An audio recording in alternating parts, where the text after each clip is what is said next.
अगर आप दिल्ली एनसीआर में घर खरीदने का मन बना रहे हैं तो एक बेहतरीन अवसर आपका इंतजार कर रहा है। राजधानी दिल्ली से सटे नोएडा में बन रहे जेवर एयरपोर्ट के पास Yamuna expressway industrial development authority जल्द ही करीब 3000 प्लॉट्स की स्कीम लाने वाला है।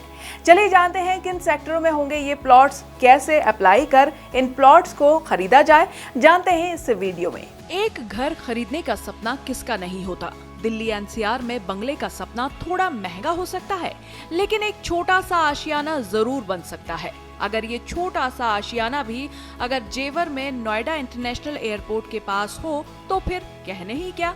आपके इसी सपने को सच करने के लिए Yamuna expressway industrial development authority जल्द ही 3000 प्लॉट स्कीम लाने जा रही है। इस योजना के तहत सस्ती दरों पर प्लॉट्स मिल जाएंगे। आपको बता दें कि यमुना अथॉरिटी 5 जुलाई को एक प्लॉट स्कीम लेकर आई थी। दूसरा फेज का तो ऑलरेडी जमीन एक्वायर हो चुकी, पैसा भी बांटा जा चुका है। तीसरे फेज का एसआईए चल रहा है, अभी एसआईए पे कार्रवाई चल रही है। रेजिडेंशियल प्लॉट स्कीम में भूखंड की संख्या बढ़ाई जाएगी।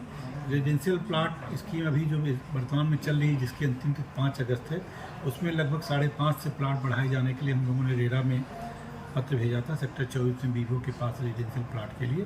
वो अभी रजिस्ट्रेशन नहीं आया है। रजिस्ट्रेशन की उम्मीद है 1-2 दिन में आ जाएगा। जब आ जाएगा तो उसको जो वर्तमान स्कीम उसमें ऐड कर दिया जाएगा और स्कीम की अवधि भी बढ़ा दी जाएगी। इस योजना में 3000 प्लॉट की स्कीम लाई जाएगी। ये प्लॉट स्कीम जेवर एयरपोर्ट के पास भट्टा पारसोल गांव के पास सेक्टर 24 में होंगे। इस योजना के तहत अथॉरिटी 120, 160, 190 और 300 वर्ग मीटर के प्लॉट लेकर आएगी। पारसोल में काफ़ी ज़मीन हमारे पास आ गई है और पहले हमारे पास sector 7A, 7B, 7C, sector 18 जो है पारसोल में था, जिसको कि हम लोगों ने मोहम्मदाबाद खेड़ा में शिफ्ट कर दिया था और एलआरटी को कब्जा दे दिया।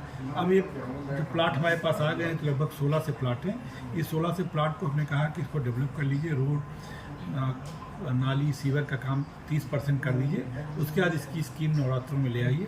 तो 16 से प्लाटों की स्कीम 16 से 300 मीटर के हिसाब से प्लाट हैं। अभी हम छोटे प्लाट भी लाएंगे, इसमें 90 मीटर, 120 मीटर, 162 मीटर भी, तो ये संख्या 3000 के लगभग होगी। ये स्कीम नवरात्रों में आएगी। रेजिडेंशियल प्लाट की अगली स्कीम नवरात्रों में आएगी। अथॉरिटी के सीईओ ने जानकारी दी है कि पारसोल गांव में अथॉरिटी को काफी जमीन मिल गई है, जिस पर अथॉरिटी अब प्लॉट विकसित करेगा। आपको बता दें कि भट्टा पारसोल वही जगह है जहां पर किसान और प्रशासन का आपस में भारी भिड़ंत हुई थी और इस भिड़ंत में कई किसान और पुलिस कर्मियों की भी जान गई थी।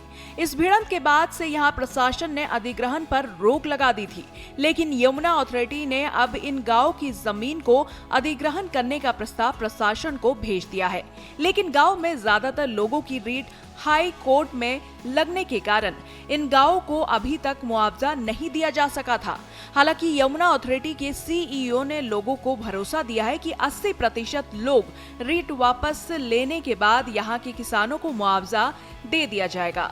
इसके बाद यहां पर जमीन अधिग्रहण कर ये स्कीम नवरात्रों के आसपास लाई जा सकेगी। अगर आप भी इन दिनों जेवर एयरपोर्ट के पास प्लॉट खरीदने का सोच रहे हैं तो ये आपके लिए अच्छा मौका है। कैसी लगी ये खबर आपको, हमें कमेंट सेक्शन में जरूर बताइए। बाकी नोएडा से जुड़ी हर खबर के लिए फॉलो करें हमारा चैनल आज का नोएडा।